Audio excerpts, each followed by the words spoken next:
प्रभु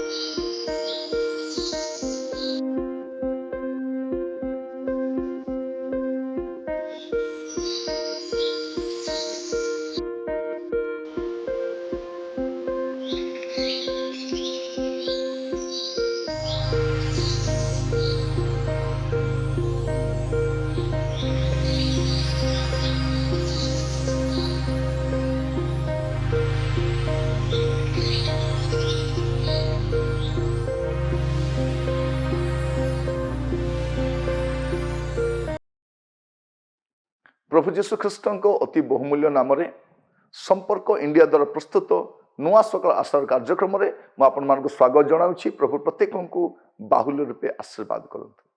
आज जो प्रसंग में प्रभु वाक्य ध्यान करवा प्रसंग शीर्षक है क्लेशरे न हुए शेष। क्लेशर न हुए शेष। जो क्लेश अच्छी ता शेष हुए नहीं। आमे भाबु कौन जे क्लेश अल्प अच्छी ता समाप्त हो किंतु ख्रिस्टियन जीवन रे क्लेश धीरे धीरे वृद्धि पाए। आप आत्मिक जीवन जो बढ़ू था आपण को क्लेश भी बढ़ू था।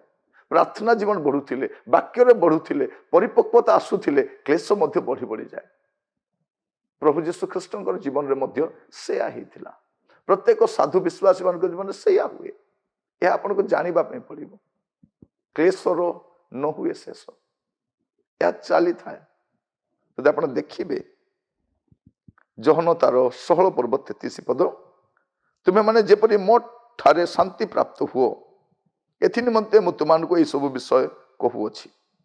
जगत तुम निमंते क्लेश अच्छी किंतु साहस धर मु जगत को जय कर। प्रभु जीशु कन्फर्म करदे जे क्लेश अच्छी।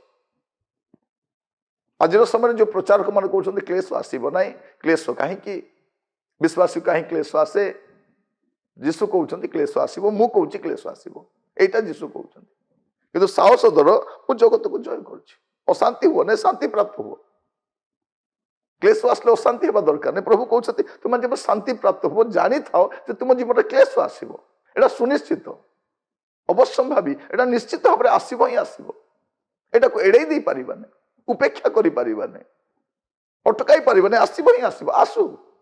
प्रभु जीशु कहले आसब कि तुम्हें कौन कर साहस धर जे मु जगत को जय कर। तुम जीवन में क्लेश आसब ही आसब। क्लेशर न हुए शेष। जब आप ख्रिस्टियन जीवन आग को बढ़ुवे ख्रीष्ट प्रिय भाई भनी मैंने या आग को आहरी बढ़ुव। प्रभु जीशु कहले मंडली स्थापन है पवित्र आत्मा आसिले तापर कौन हो प्रेरित 14 पर्व तार 22 पद पुणी से स्थान मानक शिष्य मान मन को सुस्थिर कले। प्रभु जीशु शांति देले शिष्य मान कौन कले शिष्य मान मन को सुस्थिर कले। एम अस्थिर थे आ विश्वास अटल एम टलमल होते विश्वास अटल रही से उत्साह प्रदान करी कहले जे अनेक क्लेश मध्य दी आभ मान को ईश्वर राज्य में प्रवेश करने को हम। एटा विश्वास मन कहवा दरकार। क्लेशर न हुए शेष। प्रभु जीशु क्लेश बोली कहले किंतु ये तो अनेक क्लेश हो गला। क्लेशटा मल्टीप्लाई हो गला दुखटा मल्टीप्लाई हो गला अभावटा मल्टीप्लाई हो गला रोगटा मल्टीप्लाई हो गला। एटा बढ़े गोटे रोग तो गोटे रोग एड हुए गोटे समस्या सहित गोटे समस्या एड हुए।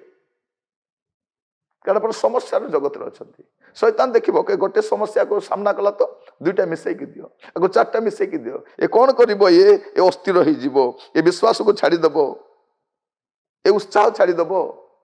से कौन लिखागला पुणी से स्थान मान शिष्य मान मन को प्रथम सुस्थिर कले विश्वास अटल रही उत्साह प्रदान कर कहले अनेक क्लेश मध्य दी आम को ईश्वर राज्य में प्रवेश करने को हेबो। एमती सीधा सीधा पलैबे नहीं आपण कौन करेंगे क्लेश मध्य दी जीवे ता मध्य अनेक क्लेश। क्लेशर न हुए शेष। प्रिय भाई भौणी माने स्वर्ग रे न पहुंचवा पर्यंत एटा चली थी।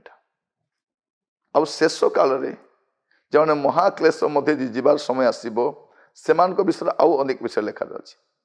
ପ୍ରକାଶିତ ବାକ୍ୟ ତାର 7 ପର୍ବ 14 ପଦ। ମୁଁ ତାହାକୁ କହିଲି, ହେ ପ୍ରଭୁ, ଏ ମୋର ପ୍ରଭୁ, ଆପଣ ହିଁ ତାହା ଜାଣନ୍ତି। ସେଥିରେ ସେ ମୋତେ କହିଲେ, ଏମାନେ ମହାକ୍ଲେଶରୁ ବାହାରି ଆସିଅଛନ୍ତି ଓ ମେଷ ଶାବକଙ୍କ ରକ୍ତରେ ଆପଣା ଆପଣା ବସ୍ତ୍ର ଧୋଇ ଶୁକ୍ଳ ବର୍ଣ୍ଣ କରିଅଛନ୍ତି। କ୍ଲେଶ, ଅନେକ କ୍ଲେଶ, ମହାକ୍ଲେଶ। ଏମାନେ ମହାକ୍ଲେଶରୁ ବାହାରି ଆସିଛନ୍ତି। ମହାକ୍ଲେଶର ମଧ୍ୟରୁ ସୁଦ୍ଧା ଅନେକ ଲୋକ ବାହାରି ଆସିବେ। ଆମେ ତ କ୍ଲେଶକୁ ସହ୍ୟ କରିପାରୁନାହୁଁ, ଅନେକ କ୍ଲେଶକୁ ସହ୍ୟ କରିପାରୁନାହୁଁ, ମହାକ୍ଲେଶର କଥା କୁଆଡେ? କ୍ଲେଶର ନ ହୁଏ ଶେଷ।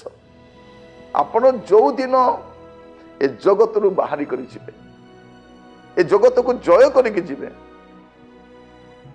ସେଇଦିନ ହିଁ କ୍ଲେଶର ଶେଷ ହେବ। କ୍ଲେଶ ରହିଥିବ, ଅଭାବ ରହିଥିବ, ଦୁଃଖ ରହିଥିବ, ନିନ୍ଦା ରହିଥିବ, ଅପମାନ ରହିଥିବ, ବିପରୀତ ପରିସ୍ଥିତି ରହିଥିବ, ଗୋଟେ ଭୟ ମଧ୍ୟରେ ବାସ କରୁଥିବେ, କିନ୍ତୁ ପ୍ରଭୁ ଯୀଶୁ କହୁଛନ୍ତି, ମୁଁ ଜଗତକୁ ଜୟ କରୁଛି। ବାକ୍ୟ ଦ୍ୱାରା ବିଶ୍ୱାସକୁ ସୁସ୍ଥିର କରିବା ଦରକାର। ଏଇଟା ନ୍ୟାଚୁରାଲ, ଏଇଟା ସୁପର ନ୍ୟାଚୁରାଲ ବିଷୟ ନୁହଁ। ଆମମାନଙ୍କ ଜୀବନରେ କ୍ଲେଶ ରହିଥିବ, ଦୁଃଖ ରହିଥିବ, ନିନ୍ଦା ରହିଥିବ, କିନ୍ତୁ ଯେତେବେଳେ ଆମେ ପ୍ରଭୁଙ୍କ ରାଜ୍ୟରେ ପହଞ୍ଚିବା ସେଠି ଏଗୁଡ଼ାକ କିଛି ରହିପାରେ। ଜର୍ଣ୍ଣି ହୁଏ ତ କଷ୍ଟଦାୟକ ଥିବ, କିନ୍ତୁ ଲ୍ୟାଣ୍ଡିଂଟା ପିସଫୁଲି ଥିବ। ଯେତେବେଳେ ଆପଣ ମେଘମାଳାରେ ଉଠାଇ ନିଆଯିବେ, ଯାତ୍ରା ସମାପ୍ତ କରି ପ୍ରଭୁଙ୍କ ରାଜ୍ୟରେ ପହଞ୍ଚିବେ, ଏଗୁଡ଼ାକ କିଛି ନଥିବ। କେବଳ ରାସ୍ତାରେ ହିଁ ସମସ୍ୟା ଥିବ।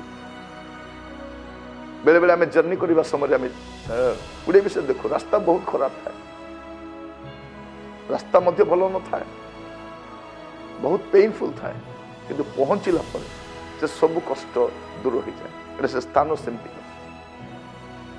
ପ୍ରଭୁ ଆପଣଙ୍କୁ ମୋତେ ଅନୁଗ୍ରହ କରନ୍ତୁ ଏହା ବୁଝିବା ପାଇଁ। ଆମେ ଯେପରି ଆମର ଧୈର୍ଯ୍ୟ ହରା ନ ହଉ, ବିଶ୍ୱାସ ନ ହରାଉ, ସୁସ୍ଥିର ରହୁ। ପ୍ରଭୁ ଆମମାନଙ୍କୁ ଅନୁଗ୍ରହ କରନ୍ତୁ। ପ୍ରାର୍ଥନା କରିବୁ। ଅନୁଗ୍ରହକାରୀ ପିତା ପରମେଶ୍ୱର, ବିଶ୍ୱାସୀ ଜୀବନରେ ଅନେକ ଦୁଃଖ, ନିନ୍ଦା, ଅପମାନ, ତାଡ଼ନା ଆସିବ ପ୍ରଭୁ। ସେ ସମସ୍ତକୁ ସହ୍ୟ କରି ଆଗକୁ ବଢ଼ିବା ପାଇଁ ସାହାଯ୍ୟ କର। କ୍ଲେଶର ନ ହୁଏ ଶେଷ, ଏହା ଜାଣି ପ୍ରଭୁ, କ୍ଲେଶ ହଉ, ଅନେକ କ୍ଲେଶ ହଉ ବା ମହାକ୍ଲେଶ ହଉ ପ୍ରଭୁ, ଏ ସମସ୍ତ ବିଷୟକୁ ଖାତିର ନ କରି ପ୍ରଭୁ ଆଗକୁ ବଢ଼ିବା ପାଇଁ ପ୍ରତ୍ୟେକ ଖ୍ରୀଷ୍ଟ ବିଶ୍ୱାସୀଙ୍କୁ ସାହସ ପ୍ରଦାନ କର। ପ୍ରାର୍ଥନା ଶୁଣିଥିବାରୁ ଧନ୍ୟବାଦ। ଯୀଶୁଙ୍କ ପ୍ରିୟ ନାମରେ ମାଗିଲି ରାଜା, ଆମେନ୍। ପ୍ରଭୁ ଆପଣମାନଙ୍କୁ ପ୍ରତ୍ୟେକଙ୍କୁ ବାହୁଲ୍ୟରେ ଆଶୀର୍ବାଦ କରନ୍ତୁ। ଆସନ୍ତାକାଲି ପୁଣି ଥରେ ନୂଆ ସକାଳ ଆଶା ଜଡ଼ିତ ହେବା। ସେତେବେଳେ ପର୍ଯ୍ୟନ୍ତ ବିଦାୟ ଦିଅନ୍ତୁ। ନମସ୍କାର।